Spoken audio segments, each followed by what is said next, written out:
बिस्मिल्लाहिर्रहमानिर्रहीम। अस्सलाम वालेकुम। सरदार फैसल आपके साथ हाज़िर खिदमत है। नाज़रीन, आप जानते हैं कि पाकिस्तान के जो हालात हैं वो नॉर्मल नहीं चल रहे। मैंने ये बात इसलिए की कि आप जानते हैं कि बड़ी अहम गिरफ्तारियां जो हैं वो अमल में लाई जा रही हैं। ये गिरफ्तारियां शायद तारीख में पहली बार ये चीज़ें सामने आ रही हैं। पहले जो लेफ्टिनेंट जनरल फैज़ हमीद साहब थे उन्हें गिरफ्तार किया जाता है। एक निजी सोसाइटी का केस था जिसमें करप्शन की बातें की गई, किडनैपिंग की बातें की गई, फिर चीज़ें थी, बहुत सी चीज़ें थी वो खुलती गई। उसके बाद हमने फैसल हकीम साहब से बात की जो डिफेंस को कवर करते हैं। उन्होंने कहा जी कि क्योंकि डिफेंस की जो खबरें होती हैं उसमें बड़ी लिमिटेड इंफॉर्मेशन होती है। उन्होंने कहा मज़ीद इंडिया भी इस चीज़ का दिया कि जी मज़ीद लोगों की गिरफ्तारी भी सामने आएगी। उसके बाद हम क्या देखते हैं, हम देखते हैं कि 3 जो रिटायर्ड अफसरान थे उन्हें भी गिरफ्तार कर लिया गया। ताना बाना मिलता है उनका ऑफिस में, फैज़ हमीद साहब का उनका ऑफिस में। इस हवाले से बात करने के लिए मेरे साथ मुंशी राजी साहब, आप जानते हैं कि सीनियर तजियाकार हैं, सहाफ़ी हैं, इन्वेस्टिगेटिव जो जर्नलिज्म है उसमें काफ़ी महारत हासिल कर रखी है और इस तरह की खबरों पे वो काम भी करते हैं। मुंशी राजी साहब, बहुत शुक्रिया आपका। जी सबसे पहले आपका ही प्रोग्राम है, आप नहीं बता सर बताएं कि ये ताना बाना कैसे जुड़ा इन अफसरान का आपस में, कितने लोग मज़ीद गिरफ्तार हो सकते हैं और जो लोग नाकिद थे कि जी ये देखें जी एहतसाब खुद एहतसाबी नहीं है, उनके लिए क्या मैसेज है? सारा प्रोग्राम आपका आज खुल के बात करें। सबसे पहले फैसल बात यह है कि एक तो फौज ने बड़ा वाज़ेह पैगाम दे दिया है कि अगर हमने अपना टॉप लेवल का फौजी फाड़ लिया ना अफसर, और वो पकड़ा है जो अपने आप में बड़ा तुरम खान था फैज हमीद, तो फिर हम छोड़ेंगे किसी को भी नहीं। तो ये अडियाला वाले भाई साहब को भी मैसेज है और बाकी उन लोगों को भी जो 13 अगस्त को बहुत बड़ा प्लान कर रहे थे कि शायद कोई बांग्लादेश तरह की एक बार फिर हम एहतजाज शुरू करेंगे और जनाब स्टूडेंट निकल आएंगे, और वो पूरी जो कहानी बनाए बैठे थे उन्हें पैगाम मिल गया। अच्छा, उसके बाद क्या इस पैगाम का कोई रद्द अमल भी आया? ये भी बात यहीं पे कर ले तो रद्द अमल बिल्कुल आया। आप सोशल मीडिया पे देखें, वो ट्रोल्स, वो गालियां देने वाले, वो जनाब पाक फौज पे मुख्तलिफ किस्म के ट्रोलिंग करने वाले गायब हो गए, वो अकाउंट ही नहीं मिल रहे। वो जो एक्स पे ट्रेंड्स होते थे वो हमें ट्रेंड्स कहीं पे नजर ही नहीं आ रहे। उसके साथ साथ पाकिस्तान तहरीक इंसाफ पंजाब के सदर मुस्ताफी हो गए, लाहौर की पूरी पार्टी मुस्ताफी हो गई, परवेज इलाही साहब बाहर जा रहे हैं और बहुत कुछ बाकी भी हो रहा है। हमारा साहब का इस्तीफा भी है, वही पंजाब के सदर है। बिल्कुल। तो अब एक तरफ ये चीज है, दूसरी तरफ वो जो आप कह रहे हैं कि होने क्या जा रहा है, होने बड़ा खौफनाक जा रहा है। खौफनाक उन लोगों के लिए जिन्होंने स्टेट के अंदर स्टेट बनाई हुई थी, जिनका ये ख्याल था कि वो अनटचेबल है, उन्हें कोई हाथ नहीं लगा सकता। उन्होंने फील्डिंग बड़ी अच्छी लगाई हुई है, उन्होंने जनाब जजेस अपने लगाए हुए हैं, उन्होंने जनाब यहाँ तक के अर्दली और जेल सुप्रिंटेंडेंट और डिप्टी सुप्रिंटेंडेंट तक मैनेज किए हुए हैं। उनका ये ख्याल था कि जस्टिस हाई कोर्ट के, सुप्रीम कोर्ट के, वो पुलिस, वो FIA, वो ISI, तमाम जगहों पे उनके बंदे हैं। अब जनाब वो पकड़े जाने शुरू हुए हैं। अब आप देखें, फैज हमीद पकड़ा गया और वहां से लेके अडियाला जेल का अर्दली भी पकड़ा गया है, वो भी सहूलतकारी वहां पे कर। अच्छा, अब अडियाला जेल के 12 लोग पकड़े गए हैं, जिनमें एक डिप्टी सुप्रिंटेंडेंट है और एक असिस्टेंट सुप्रिंटेंडेंट है, और बाकी जो वहां पे हेल्पर पुलिस वाले होते थे वो तमाम। अब खान साहब से नोकिया का फोन बरामद हुआ है और उस नोकिया के फोन से जो मेरे जराए बताते हैं एक शख्स से उनका राब्ता था और वो था बैरिस्टर साहब, जरा ये कह रहे हैं। फिर वो जो 3 व्हाट्सएप नंबर है जो UK में उन राब्ते में थे और वहां पे वो कहानियां सुनाते थे और वो बताते थे, वो भी पकड़े गए हैं।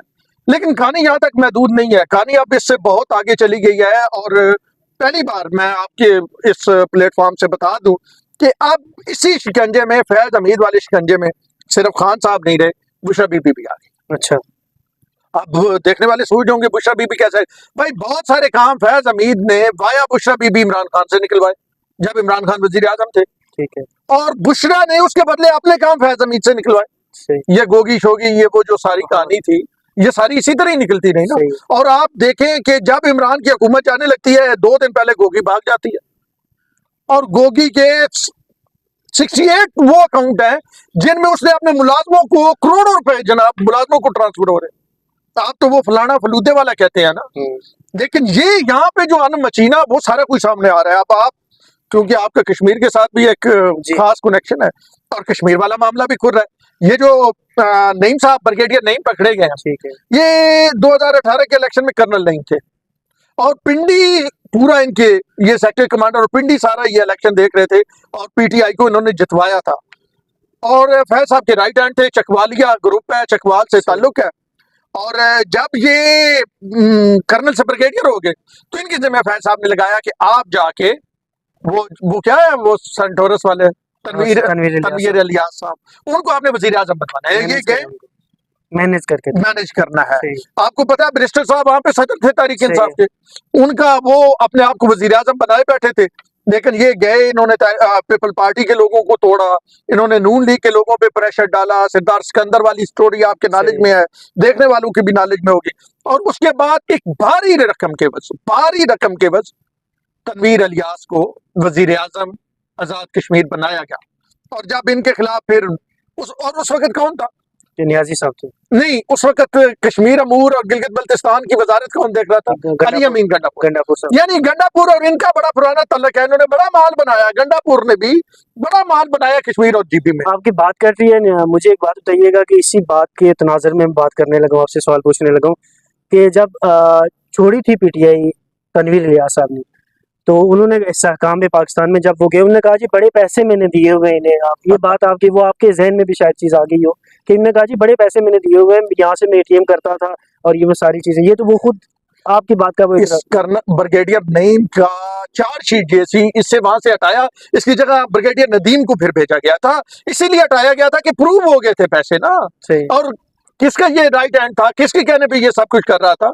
फैज हमीद के कहने पे कर रहा था ना। फैज हमीद, आप ये सोचे, लोग सोच रहे होंगे कि यार आजाद कश्मीर दी हुकूमत नाल फैज हमीद की तल्लक, वो पाकिस्तान में और इतनी छोटा सा सेटअप, कोई यहाँ इतना बड़ा सेटअप या जीबी का इतना बड़ा सेटअप नहीं है।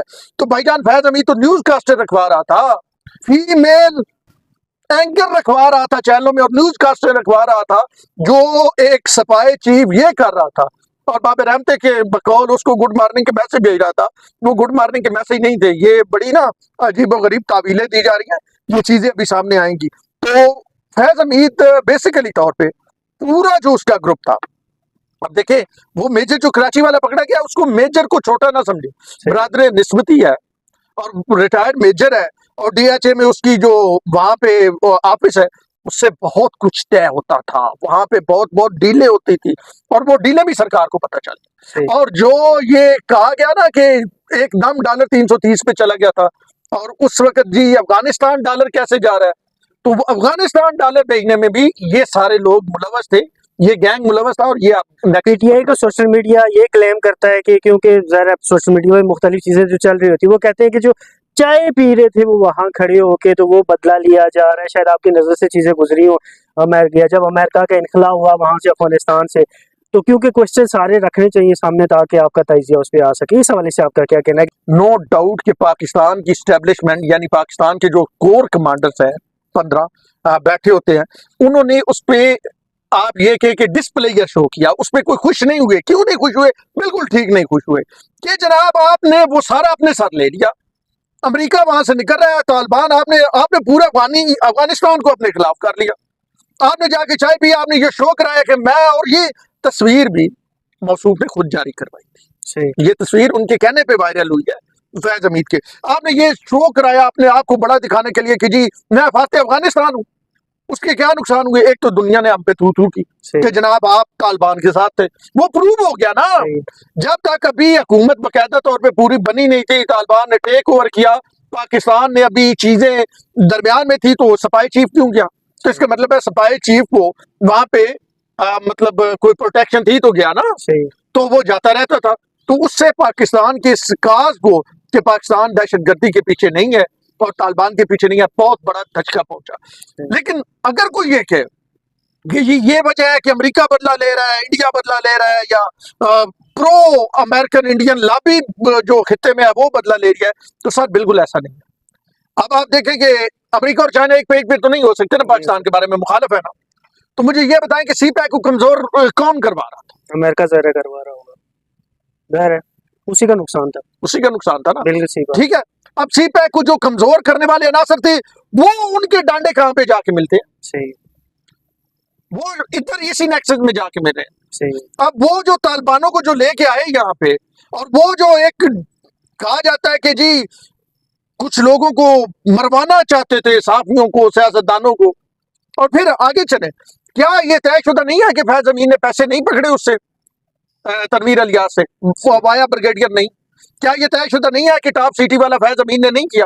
क्या ये तयशुदा नहीं है? पहली बार आपके प्लेटफॉर्म से खबर दे दूं कि वो जो गुजरावाला में कोर कमांडर आसम मुनीर शाह था उस वक्त, उसके खिलाफ मास्टर टाइल्स वालों से लेटर फैज अमीन ने नहीं लिखवाया।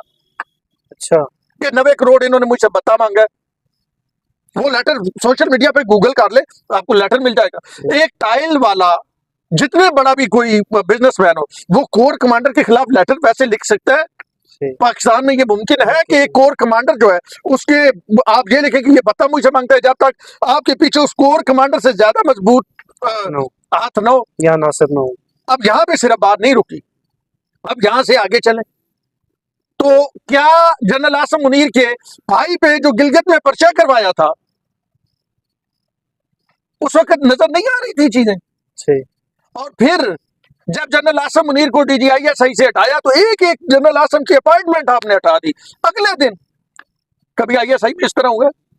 ओ भाई, इनका तो इसका तो इतना कच्चा चट्टा है, इतना कच्चा चट्टा है कि एक एक चीज, इसका घर अगर आप देखें, ये पहले क्या थी फैमिली, भाई साहब इसके पटवारी थे, फिर तहसीलदार हुए नजफ हमीद। ये पहले क्या फैमिली थी, कितने कनालें इनके पास थी, और आज इनके माल आप जाके देख लें। तो ये सारी कहानी आपको ये बता रहा हूँ कि उनकी जमीनें इतनी है। और फिर एक और जो चीज में वो मुलव्वस थे, वो बड़ी मतलब आप ये कहें कि आई ओपनर है, और वो है जैली हाउसिंग सोसाइटियां पिंडी इस्लामाबाद में। ये सारा कुछ फैज के दौर में फैज इमरान ये पूरा नेक्सस करता रहा। और ये टॉप सिटी को ये एक चीज नहीं है, बहुत सारी गेमें हुई हैं, और कहाँ पे किसने अपनी बेटी ब्याई और किसका बेटा कहाँ पे ब्याया गया, ये पूरी स्टोरीज है, और ये आने वाले दिनों में अनफोल्ड होगी। आप क्या समझते हैं शिराजी साहब कि कितने लोग मजीद गिरफ्तार हो सकते हैं, और वो सियासी भी होंगे, रिटायर्ड हुए होंगे, या एक्टिव आर्मी के लोग भी होंगे? आप इस हवाले से क्या कहते हैं? देखिए 9 मई फैज अमीद का रोल क्लियर हो गया, ठीक है, ऑडियो मौजूद, सबूत वीडियो मौजूद, सब फैज अमीद को दिखा दिया, ठीक है। इमरान खान साहब भी उसमें इनके ताना बाना उनसे भी मिले। एक ऐसी मीटिंग हुई जिसमें इमरान खान साहब थे, आरिफ अलवी थे और फैज अमीद साहब थे, ठीक है। इस मीटिंग को जिस वजीर ने कंडक्ट करवाया, यानी इनकी आपस में मीटिंग इनको बिठाया, अरेंज की, इनके साथ कोऑर्डिनेट किया, उसी ने वीडियो बना के दी, आगे दी, मालकून तक पहुंचा दी जी। और जो वहां पे जो बातें कर रहे थे वो सारे कुछ उसमें। और फिर फैज अमीद जिस साबिक वफाकी वजीर जो तहरीक इंसाफ के थे, ये सूबाई वजीर, उनके घरों पे जाके जो जो मीटिंग्स करता रहा, वो सारी डिटेल उनके पास मौजूद। और उसके अलावा GHQ कॉलोनी में, GHQ अंदर कॉलोनी में एक घर जो फैज अमीद के जेरे इस्तेमाल था, उसकी मीटिंगों की भी डिटेल उनके पास है। तो आप ये पूछ रहे हैं कि कौन कौन गिरफ्तार होगा, तो भाईजान यूट्यूबर, एंकर यूट्यूबर पकड़े जाएंगे, वो जो पैसे लेके 5th जनरेशन वार चला रहे थे वो पकड़े जाएंगे। अच्छा, जजेस जिनके अब वो कह रहा है ना साकिब निसार कि जी मुझे गुड मॉर्निंग का मैसेज आता था, एडे तू महबूबा बता गुड मॉर्निंग का मैसेज नहीं तो DGISI अपनी महबूबा ने गुड मॉर्निंग का मैसेज करे, इतना वो बिजी होता, और तुम्हें वो गुड मॉर्निंग के मैसेज कर रहा है। अजीब, एडे मतलब कलू पतरा, या तू कोई हो सकता है कर दे अफसार आलम को भी, तो थ्रेट वगैरह का वो आपने वो भी नहीं अफसार आलम को तो उसने कॉल किया ना, उसको तो उसने चैनल का कहा ना, नहीं एडी ऐश्वर्या राय साकिब निसार को सुबह सुबह गुड मॉर्निंग का मैसेज करके दिन चंगा गुजरता है। चीफ जस्टिस है कि सुनसर हो सकना कोई ताना बाना मिला, ताना बाना नहीं, काम करवाते हैं। मैं ये कह रहा हूँ आगे जाके बहुत कुछ खुलेगा, उसके कहने पे फैसले दिए हुए हैं इन्होंने उसके कहने पे फैसले दिए हुए हैं। ये जो भागे ना इजाजुल हसन, मजार नकवी, हमें नहीं भागे, इनके सामने चीजें रखी गई थी, और अभी मजीद लोगों के सामने चीजें रखी जा रही हैं और रखी जाएंगी। तो आप कह रहे हैं कि कौन कौन पकड़े जाएंगे जी? अगर आप ये जो मेजर पकड़ा गया है, ये कर्नल, ये ब्रिगेडियर नहीं, ब्रिगेडियर गफार, कर्नल आसिम, ये जो सारे पकड़े गए हैं, तो ये तो आप सिविलियन है ना, तो सिविलियन भी पकड़े गए, हाजिर सर्विस भी, रिटायर भी लोग किए गए। कोर कमांडर लाहौर के बारे में आपको पता होगा, ठीक है, लोगों ने इस्तीफे भी दिए, कोर कमांडर मंगला के बारे में आपको पता होगा, ठीक है। और उसके अलावा अब ये यूट्यूबर पकड़े जाएंगे, फिर और काम आगे चलता जाएगा, ये पूरा नेक्सस जो है ये सामने आ जाएगा। बात यही है कि इदारे ने ये फैसला कर लिया है कि जनाब सफाई करनी है। अच्छा, एक हाँ सफाई से याद है, अभी एक रिसेंट होती है, एक इशाइया दिया जाता है, खाना होता है, राहिल शरीफ साहब रिटायर्ड अफसरान उसमें। नए नए खबर मेरे पास जो पहुंची ये थी कि जी पूछा गया कि जी हम हाथ डालें, सबने कहा जी कि जो जो गिल्टी है उसमें हाथ डालें। आपके पास इस हवाले से खबर है? देखिए, जनरल आसिम मुनीर की बात करें तो जनरल आसिम मुनीर ने बड़ा ठंडा होकर सारा काम किया। जनरल आसिम मुनीर आते ही अगर एक्शन लेते ना, चीजें उनके पास आ गई थी, काफी चीजें आ गई थी। सही।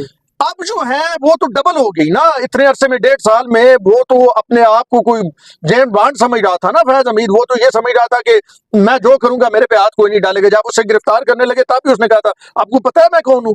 तो क्या जी पता था, ही गिरफ्तार करना आया। ठीक है, तो उसका तो ये ख्याल था ना, उस वक्त भी ये चीजें मौजूद थी। टॉप सिटी का केस 2017 का है और 2 मई 2017 में का है। और जब ये मांगी गई डिटेल सुप्रीम कोर्ट से, तो यही साकिब निसार गुड मॉर्निंग वाली ऐश्वर्या राय, ये ऐश्वर्या राय कहती थी, इसने गायब कर दिया रिकॉर्ड वहां से, गुड मॉर्निंग वाली ऐश्वर्या। ये है कि उसने 2017 में, यानी फौज उस वक्त से चीजों को देख रही थी। 2017 में ये डीजीआई नहीं थे, he was DGC, he was DGI in 2019। हटाया क्यों गया था? चलो बात उस तरफ चल पड़ी है तो फौज को समझ आ गई थी ना। फौज के कोर कमांडर ने, जो मैं आपको बता रहा हूँ, डिस्प्लेयर शो किया। उन्होंने कहा कि जी ये तो इस तरह तो कोई भी नहीं, इमरान खान की और जो इनके आपस में मामला शुरू हुए उसकी वजह क्या थी? आसिम मुनीर साहब की और इमरान खान की। देखिए वो तो तयशुदा है कि बुशरा बीबी की वो जो मुख्तलिफ करप्शन थी उनके वो सबूत लेके खान साहब के पास गए। उन्होंने ये समझा कि शायद ये शख्स जो है वजीर आजम पाकिस्तान की सीट पे बैठा हुआ शख्स, ये शायद करप्शन के बड़े खिलाफ है। तो उन्होंने कहा सर आपका तो बड़ा एक मतलब करप्शन के खिलाफ स्टैंड है और आप बज़ाहिर कोई करप्शन नजर भी नहीं आ रही, तो ये आपको बदनाम करवाएंगे, ये बीबी जी की ये करप्शन फर्क होगी। तो खान साहब ने देखा। खान साहब का वैसे आपको एक और बात बता दूं, खान साहब का तरीके वारदात ये है, ये करप्शन इनको सारी पता होती है, इनकी मर्जी से हो रही होती है। आप तहरीक इंसाफ की पूरी हिस्ट्री उठा के देख लें। जब किसी शख्स ने करप्शन की शिकायत की है या किसी ने खान को जाके उसके बारे में बताया है पूरा वो, उसके बाद या उसको पार्टी से निकाला गया या उसने रिजाइन किया। अभी केपी का वजीर एक है, उसने अभी की बात है, अच्छा, अभी उसने रिजाइन किया है। उसने जाके अली अमीन गड्ढापुर की करप्शन खान को बताई। अब खान की मर्जी से वो करप्शन हो रही है, वो पैसे खान की मर्जी से इधर उधर जा रहे हैं। तो उसने जाके बताया, तो उस तो बाद उन भाई को इस्तीफा देना पड़ा। पूरा केपी पीट के कह रहा है कि इससे ज्यादा जो है वो सादक अमीन बंदा नहीं है। सादक अमीन तो नबी करीम के लिए है, यानी ईमानदार बंदा नहीं है। इसने करप्शन नहीं की, हमें नजर की भी है तो सामने नहीं आई, नहीं की इसने करप्शन। और उसके लिए इमरान खान ने जब उसको गिरफ्तार किया गया 8वीं बार मुखालफत, तो इमरान ने खुद ट्वीट किया था, लेकिन आज उस बंदे ने रिजाइन कर दिया। तो ये जो आप पूछ रहे हैं ना कि क्यों निकाला था आसिम मुनीर को इसीलिए निकाला था कि आसिम मुनीर ने जाके कहा था कि ये आपके घर वाले इन्वॉल्व हैं, ये करप्शन हो रही है, इसके खिलाफ। अच्छा, पीटीआई के साथ तो चलो एक बात की जा रही है कि उनका तल्लक है। आप क्या समझते हैं कि बाकी किसी जमात के साथ भी फैज हमीद का तल्लक था या नहीं था? फैज हमीद का सारी जमातों के साथ तल्लक था। फैज हमीद का इस तरह था कि सलमान शहबाज को रिसेंट जब सलमान शहबाज गया है तो सलमान शहबाज को फैज हमीद ने पूरी तरह बाहर भेजा। फैज हमीद ने अपनी बच्ची के सर पे हाथ रख के भी कहा था नून लीग को, वीडियो लिंक पे किसी आला शख्सियत से नून लीग की बात करते हुए, कि मैं आपके लिए बेस्ट काम करूंगा, मुझे पता है कैसे तहरीक इंसाफ बनी थी, अब खत्म करना भी मुझे फिक्स करूंगा। फिक्स करने का मेरे ख्याल में बात ठीक है ना, ठीक है, खत्म भी मैं करूंगा, जरा थोड़ा सा फिक्स, कुछ लोगों को शायद समझ ना आए, इसको मैं फिक्स कर दूंगा। ठीक है, ये टर्मिनोलॉजी है, आप ये कहें कि एस्टेब्लिशमेंट की टर्मिनोलॉजी है। जैसे वो क्रश वाली थी ना, मरियम नवाज ने कहा था कि वो जनरल ने मुझे कहा था, इरफान मलिक का नाम किया था, हाँ, कि उसने कहा तुम्हें क्रश कर दूंगा। तो दर हकीकत तौर पे इनसे ये राब्ता था। उधर जनाब मुझे पता है अभी सिटिंग मिनिस्टर बैठे हैं, अब किस किस का नाम लूं, वो 2-2 घंटे तो बाहर बैठे रहते थे फैज हमीद से मुलाकात करने के लिए। अभी बड़े आज तुरम खान बने हुए हैं सिंध में, और एक भाई तो फैज हमीद के खिलाफ जब प्रेस कॉन्फ्रेंस कर रहे थे सिंध के मिनिस्टर, तो मुझे बड़ी तकलीफ हुई। मैं कहा इस बंदे का तो मैंने पता है फैज हमीद दफ्तर के बाहर 2 घंटे बैठा रहा कि मेरा जो है वो केस आप खत्म करवाएं और मेरे जो है शराब को शायद साबित करवाएं। मतलब वो तो फिर अगली बात चली गई ना, केस और था, मतलब इशारा दे दूं कि कौन था। तो सारे पास से राब्ते सन सर, पीपल्स पार्टी की आला क़यादत से, नून लीग से। आप ये देखें शाहिद खान अब्बासी तो था ही उनके पेरोल पे, मतलब पेरोल उनकी बातें चला रहा था। तो ये राब्ते उसके सारों से थे। उसने गेम बड़ी डाटी खेली थी, लेकिन फिर रब की एक पकड़ होती है, ऐसी एक हद तक दराज होती है। बाजवा साहब के हवाले से ये बात की जा रही है क्योंकि आप कभी कभी मिलते हैं तो चले चीजें जो मेरे पास चीजें क्वेश्चंस हैं वो मैं आपसे पूछूं। बाजवा साहब के हवाले से नून लीग के दो मतलब माइंडसेट सामने आ रहे हैं। ख्वाजा आसिफ साहब कह रहे हैं कि जी एक्सटेंशन लेना चाह रहे थे, स्पीकर साहब कह रहे हैं कि जी नहीं लेना चाह रहे थे। ये असल इसमें देखिए, मलिक अहमद खान की बड़ी पुरानी यारी है जनरल बाजवा के साथ, और जनरल बाजवा के साथ जो नून लीग के मामला तय करवाए वो जनरल ही कहते, अहमद खान को भी जनरल ही कहते। वो man is known by his company हुई कि यही बात वो जर्नैलों में ही बैठता है, उसकी हरकतें भी वही हैं जर्नैलों वाली। वैसे तो अभी स्पीकर पंजाब असम्बली है, तो उसने ये राब्ते करवाए थे। आपको याद है पहले नवाज शरीफ ने गुजरावाला में जो तकरीर की थी उसमें दोनों को मतऊन किया था, सही किसको, फैज को भी और बाजवे को भी। सही है, और फिर नून लीग दौड़ी दौड़ी गई बाजवे के लिए एक्सटेंशन का वोट देने। सही आईनी तरमीम चाहिए थी ना, नून लीग दौड़ी दौड़ी गई। तो बाजवा नून लीग के साथ सेट हो गया था। अब बाजवे की बहुत सारे अभी साफी जो है हमारे, वो भी ये नहीं चाहते कि जनरल बाजवा काबू में आए। वो कह रहे हैं कि फैज अपनी मर्जी से करता था, वो बाजवे को डिस्टेंस कर रहे हैं, बाजवा बड़ा फलां था, बाजवा बड़ा प्रो। तहरीक इंसाफ ये चाहती है कि किसी ना किसी तरह बाजवा साडा फैज हमीद आया तो ਤੁਹਾਡਾ बाजवा भी आवे। हम कल बराबर बाबा तले ही साडा हो गया, लेकिन बाबे तो है। पहले तो ये होता था ना कि वो कहता कि ऐसा चो के पैसे दिए ना कि एफआईआर करनी तो साडा बाबा उत्ते लिख देवी। ये कहता है बाबा उत्ते आवे तले आवे, बाबा तू कहता आवे एफआईआर विच। लाजमी तो अब नून लीग एंड कंपनी चाह रही है उनका बाबा बच जाए। देखते हैं कि उनका बाबा बचता है कि नहीं। बहरहाल बाबा हमारे मुलवस बच जाएंगे। बाबा मुलवस है बाबा। खाने में बाजवा साहब नहीं थे, खाने में बाजवा साहब हो ना हो, लेकिन अपना जो हलफ था वो तोड़ने में। बहुत शुक्रिया शिराज साहब आपके सामने शिराज साहब ने बहुत सी चीज़ें जो है वो डिटेल से आपके साथ शेयर की। केस ऐसा है कि लिमिटेड, जैसे मैंने पहले कहा कि इंफॉर्मेशन हमारे पास पहुँच, शिराज साहब बड़े साफ़ी हैं तो बड़ी खबरें इनके पास पहुँचती हैं, तो इस वजह से इन्हें मदऊ करने का मकसद यही था कि बहुत सी चीज़ें आपके साथ शेयर की जाएँ ताकि आप तक चीज़ें पहुँचें जो नहीं पहुँच पा रही। अपने मेज़बान को इजाज़त दीजिएगा। बहुत शुक्रिया सर आपके वक्त का। अपने मेज़बान को इजाज़त दीजिएगा। अल्लाह निगहबान।